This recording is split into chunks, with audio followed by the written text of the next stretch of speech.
Hello!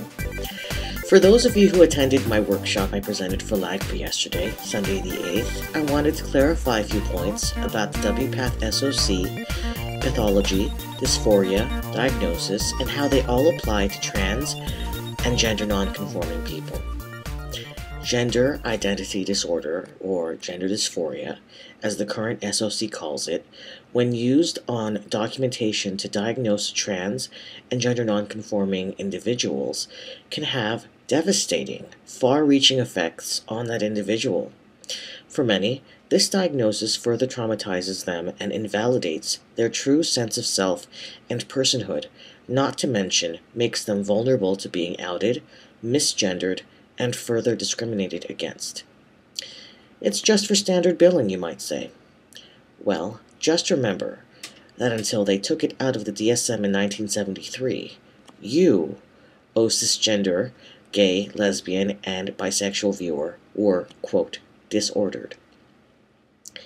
Furthermore, the DSM has never been about objective medical practice, but about the people in white coats, mostly heterosexist, gender-normative white men, making politically based decisions affecting the most disenfranchised among us.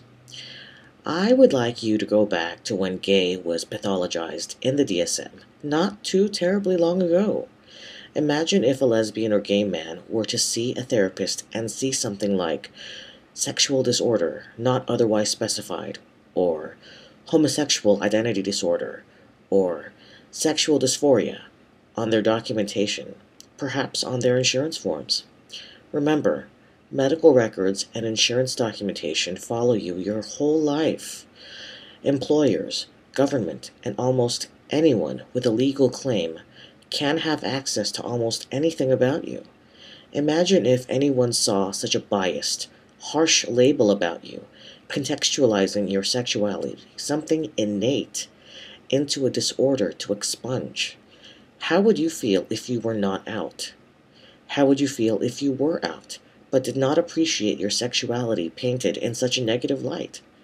As we know, being gay, lesbian, bisexual, pansexual, and so forth is not disordered, nor is it pathological.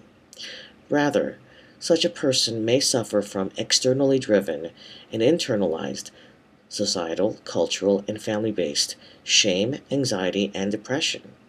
The context, the world in which the lesbian, gay, or bisexual person finds themselves is inherently disordered, not that person.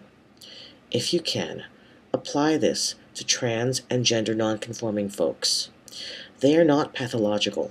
They are not disordered, even though the SOC uses the phrase gender dysphoria.